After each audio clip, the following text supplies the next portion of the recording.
Good evening, everyone. Listen. I want to get right into our show. And this week in the realms of fashion and music, former BET executive Stephen Hill made an appearance on the R&B Money podcast, which is hosted by none other than R&B artist Tank and his co-host, whose name escapes me at the moment. Now, during the episode, the discussion transitioned into a segment entitled, I Ain't Saying No Names. Now, guys, the premise of this segment requires the guest to share a story without revealing the identities of the individuals involved. Now, during this segment, Stephen Hill was candid and he delivered a remarkable insight. So let's watch. Somebody, but okay. So I'm not going to say the name of the show. I feel better if I don't do that. Okay. So It was a show. There was a show that myself and other people were working on, and we were celebrating an accomplishment. I can't use any names. This is good. We were celebrating an accomplishment of an artist, and they had a milestone number to their album, and we wanted this artist for it, and we questioned it and we thought about it, and we're like, let's go. And so to do this, I was not at MTV. I wasn't at BET at the time, so I was with a company, and we had to get network approval. Mm-hmm. And we'll say that there are two people we work with, directly, and two people who were in the clouds, like the head of everything. Mm-hmm. Two people work with. So we go to the two people we work with and go like, we would like to have this person do this thing for this artist. And they're like, the person's a male. It would be awesome if we could find some female talent to also do this thing. Mm-hmm. Bet that made sense. With everything that was in the atmosphere, that made perfect sense. So we go to the artist and go like, can you find female talent? And this person found amazing female talent to be part of this. And so we're excited. Go back to our two people at the network. They're excited. Oh, this will work. This will absolutely work. We go back. You're in. It's going to be great. This artist gets to work right away because this artist gets to work right away.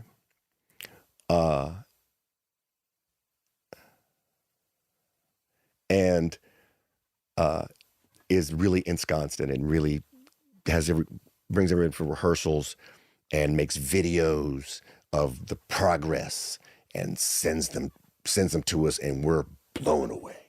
Yeah. Right, and we show them to the and all great. The two people here didn't tell the two people here what the plan was and who was going to do it, and for whatever reason the two people in the stratosphere did not like what was going to go down, and after lots of conversation and back and forth. All right. Now, guys, you've seen that particular portion of the video, and it shows that he took time to really delve into the storytelling. But he also took a moment to clarify the circumstances surrounding the cancellation of the artist in question. Let's watch. We had to pull the offer from that artist. And 3 months later, I wasn't working at that place anymore. And that was fine. But what I've articulated to you is literally, of all of the experiences I've ever had in my career, the one I am most sad about, the one I am most apologetic to that artist about.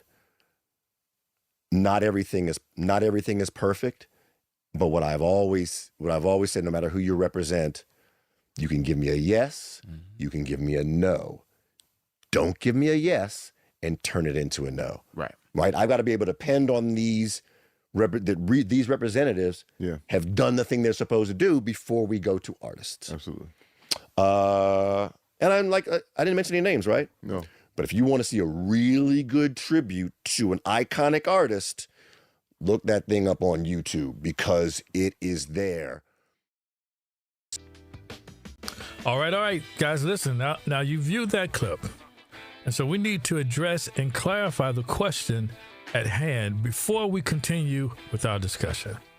Now, that question is simply this. Was Chris Brown the individual that Stephen Hill referred to regarding the missed opportunity to perform the Michael Jackson tribute? Guys, can we demonstrate that Chris Brown missed this opportunity? And if so, what are the reasons behind it? Now, many individuals seem to believe this assertion, largely based on a video that depicts Chris Brown rehearsing ostensibly in preparation for that show. Let's watch that video.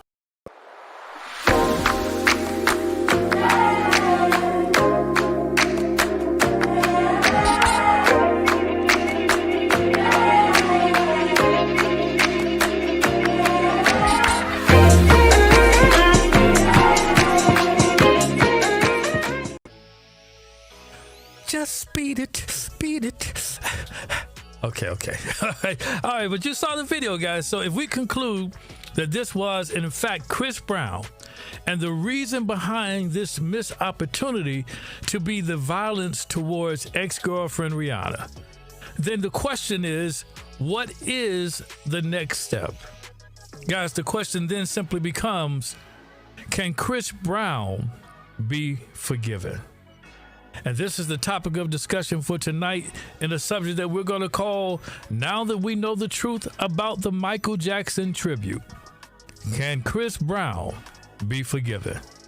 Now, guys, listen, I want AB, please, before we move any further into our discussion, could you please share our disclaimer?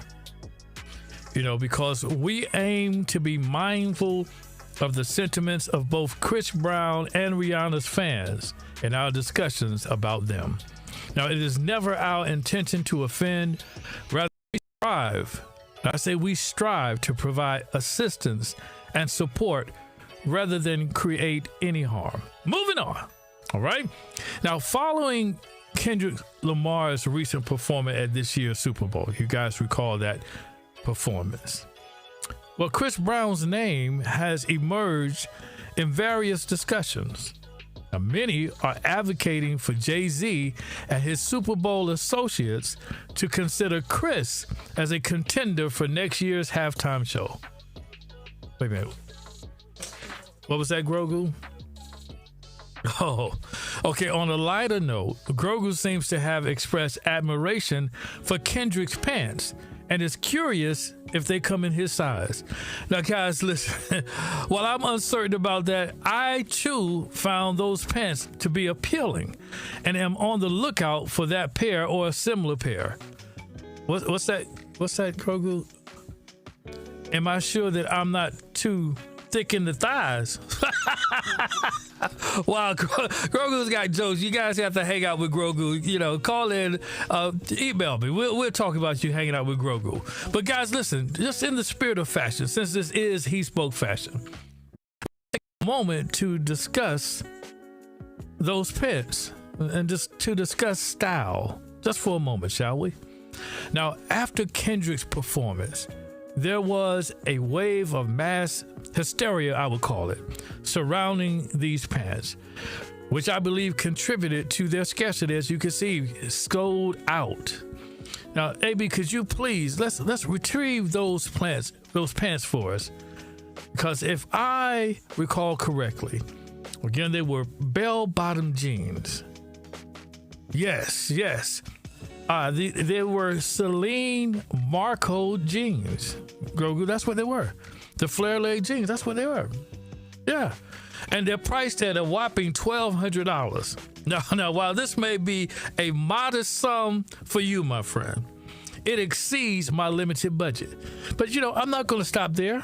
I'm not going to be dismayed or discouraged. Let's just look at and explore options that are more affordable. Now here's a pair. Thank you, AB. You're right on it. This pair of Balenciaga flared pants. Now, these options look great and are significantly, guys. AB, could you put that back up there just for a moment? Look at that price. Significantly more affordable, at least for my budget. So I'm considering purchasing this pair from Balenciaga. And guys, I highly recommend that you consider acquiring a pair for you as well. I recommend it.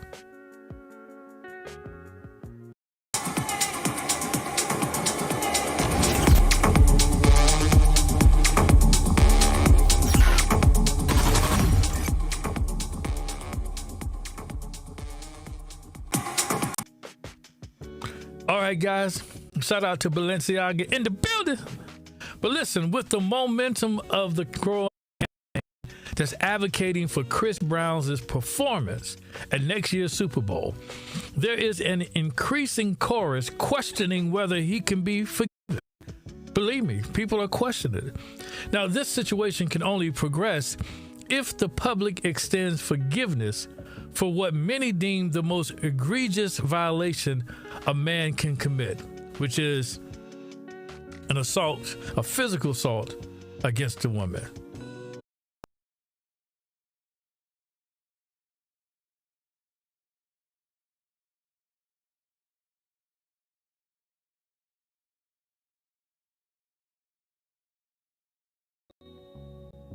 Now, guys, following the discussion on the R&B Money podcast featuring former BET executive Stephen Hill, many expressed the opinion that a particular incident in Chris's life may have hindered his potential to be regarded in the same breath as Jackson.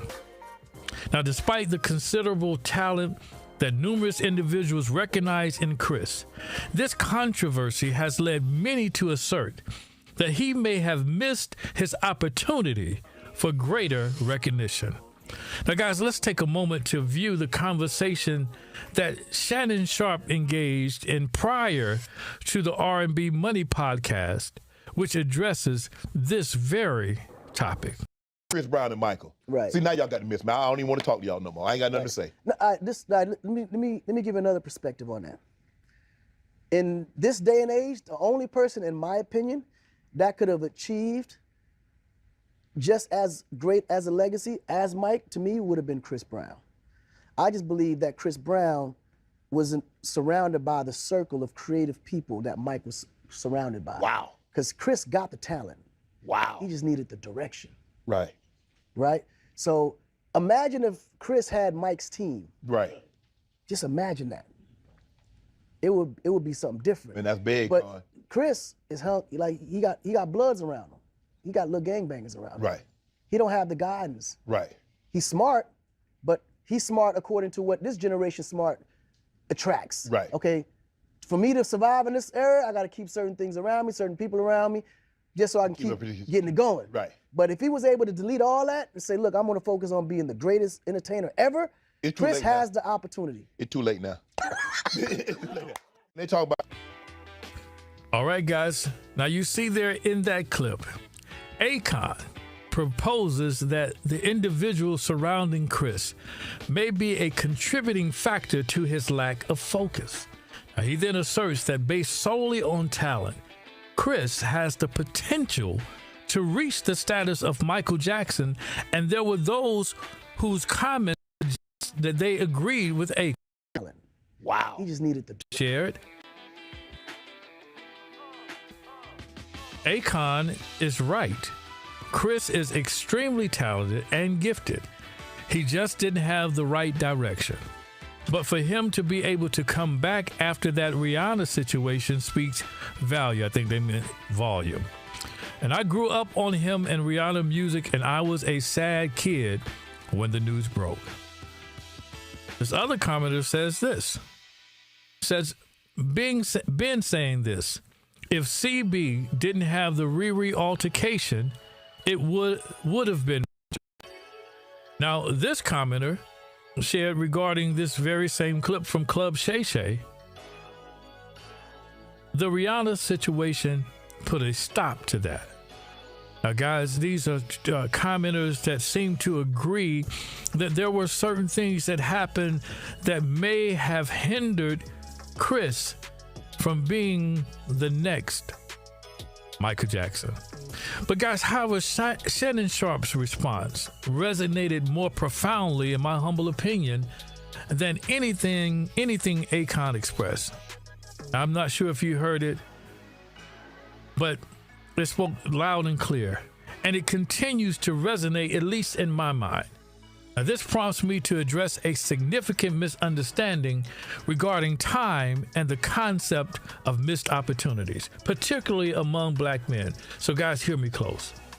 Now, we often operate under the assumption, I would say, that if we miss an opportunity, we can simply recapture it through hard work. However, this is not always the case. The importance of recognizing a missed opportunity cannot be overstated, as there are those who believe that hard work alone, guys, please hear me close.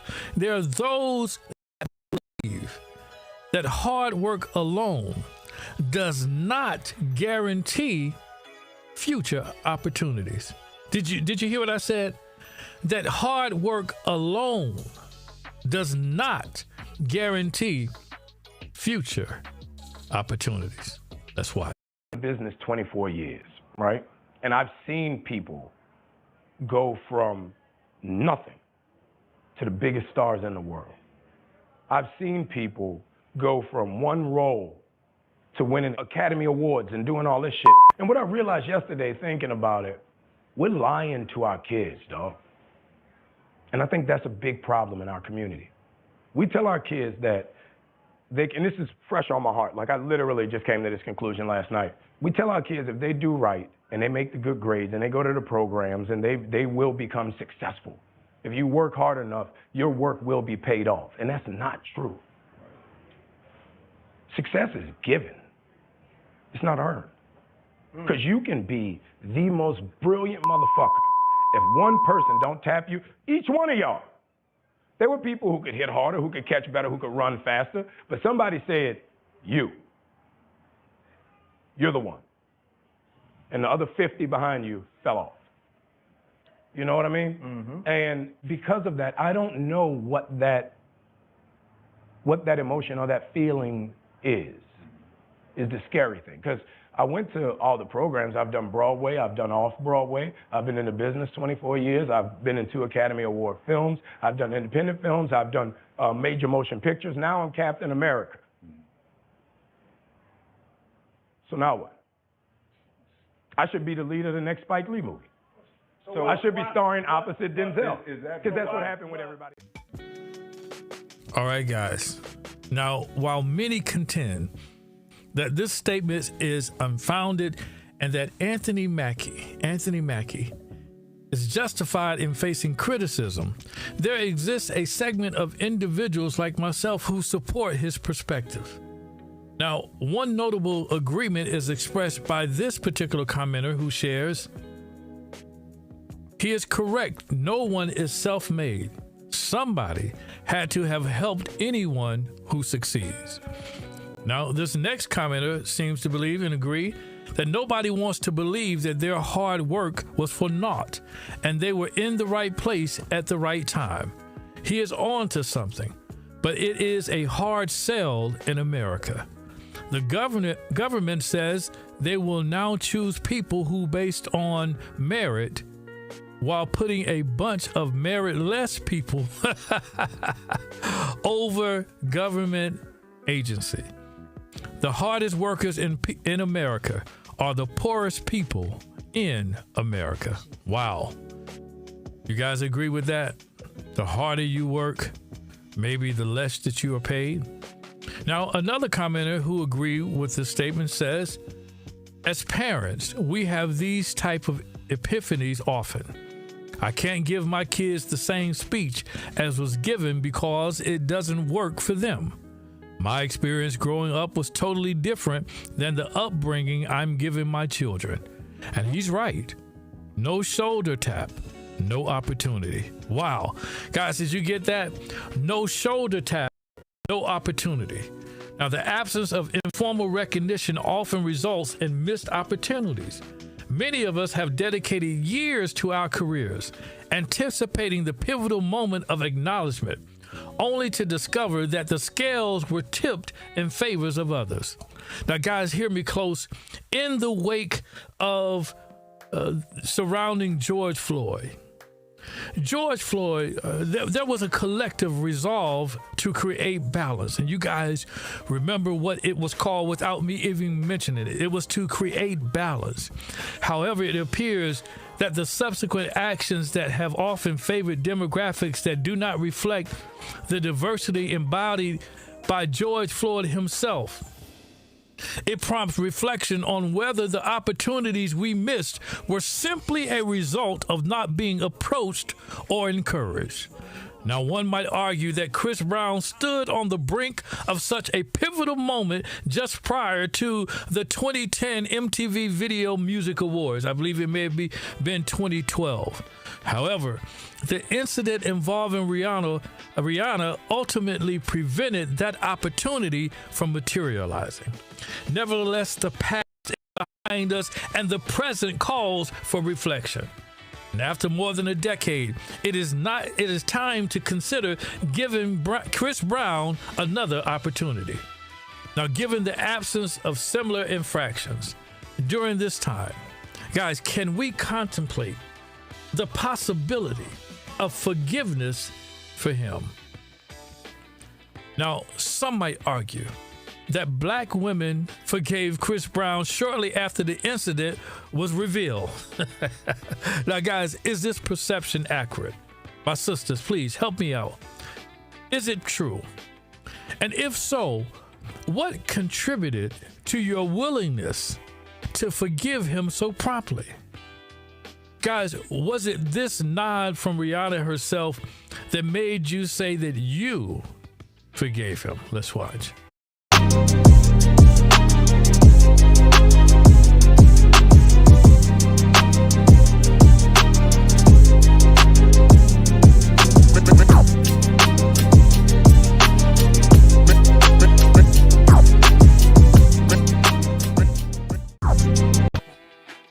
Now, guys, you saw that. What was it, the hug or was it the rub? right? The hug or the rub? Was it when she hugged him or when she rubbed his head that made you say, oh, he gave him, I might as well too?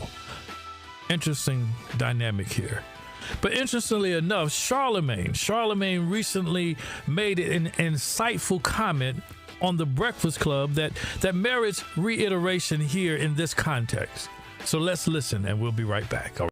Forget the women. I made sure there was at least one black woman, and often two or three on every single show. Okay, every single show. Because I had I don't think I paid attention to that. Yeah, because y'all don't see black women. No, that's black women don't never see black women, but they always want to say men don't see black women. I didn't forget the women. I made sure there was at least one black woman, and often two or three on every single show. Okay, every single show. Because I had I don't think I paid attention to that. Yeah, because y'all don't see black women. No, that's black women don't never see black women, but they always want to say men don't see black women. I didn't forget the women. All right, guys, you heard that, right? If you didn't hear, if you did not hear what Charlemagne had to say, AB, could you please simply replay the last part one more time? Just one more time. I paid attention to that. Yeah, because y'all don't see black women. No. You heard what Charlemagne the God had to say. He said that black women do not recognize one another. Now, is there any validity to that statement? that black women do not recognize one another. But wait! Could it be the primary barrier? Now, guys, hear me close. Could it be that the primary barrier to Chris Brown's potential forgiveness doesn't lie with black women, but it lies with black men who, in fact, acknowledge the experiences of black women? Now, guys, we want you to know that we see you when you're overlooked. We see you when others dismiss you. We see you. Guys, we see you when you are upset. We see you. We just want you to know that when no one else sees you, even when you're upset, that we see you. Now, to all my sisters, to all black women, we recognize and affirm your presence and your struggles. You know why? Because we see you. What's that, Grogu, my friend? That's right. Grogu says, so does he. So do you. Guys, can Chris Brown be forgiven? Certainly he can. And I hope that we as men can find it within ourselves to extend forgiveness. That's right. But you know what? It's profoundly challenging to overlook the actions he took against this remarkable woman.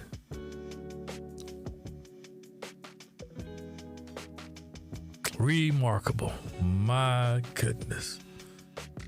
Now, if that is the case, we are all aware that there were repercussions, and there will be repercussions, even following his forgiveness. What do I mean by this? Storytime music, AB. Now, guys, a friend of mine shared a story about an acquaintance whom I will refer to as Ethan Caldwell for the sake of anonymity, right? Now, I want to say this because I need to keep his name secret, right? But Ethan Caldwell was a name synonymous with greatness. A multi-award winning actor, director, and philanthropist. He was once considered one of the most influential figures in Hollywood. Now, guys, his performances captivated audiences, his generosity inspired millions, and his name was etched in the annals of entertainment history.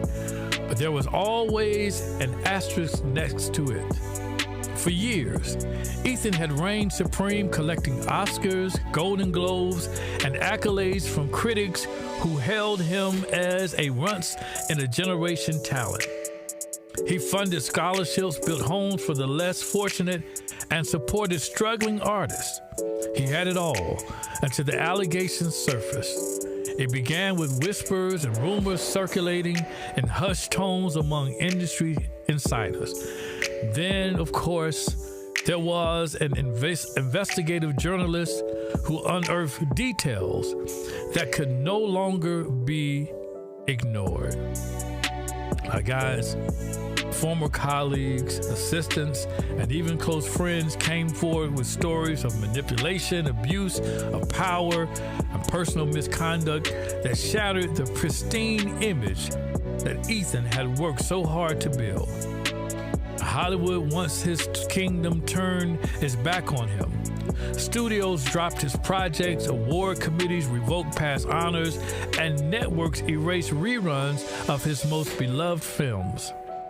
Now, though he was never convicted in a court of law, the court of public opinion delivered a verdict that was absolute.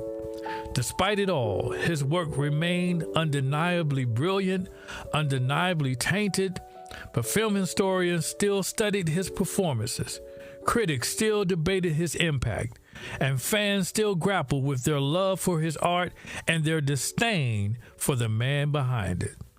Whenever his name was mentioned in retrospectives, articles, or even documentaries, there it was, an asterisk, a symbol of his accomplishments, but also of the dark shadow that followed him. Now, Ethan Caldwell was a legend, but he was a legend with a footnote forever marked by the choices that defined him in ways no award ever could. Guys, what's the moral of the story? The moral of the story is that no amount of talent or achievement can erase the consequences of one's action. Legacy is not built on accolades alone, but on character and integrity. And while great accomplishments may be remembered, so too will the misdeeds that tarnish them. Now, ultimately, the choices we make define how history remembers us. Did you hear that? Let me say that again. The choices we make, ladies and gentlemen, define how history remembers us. All right, guys, listen, family, we have now come to the end of the show, and I appreciate you for continuing to rock with HeSpoke Fashion. Now, I really enjoyed you all, and I hope that you enjoyed the show as well. Now, if you like this content, please do me a favor, hit the like button, and share this with someone else. I want to hear from you. I want to hear if you agree with me or disagree. That's all I have for you tonight. I want you to have a good night, good fashion, and remember, HeSpoke Fashion to you. See you next time. Hope you'll be back to join us. All right? Yeah!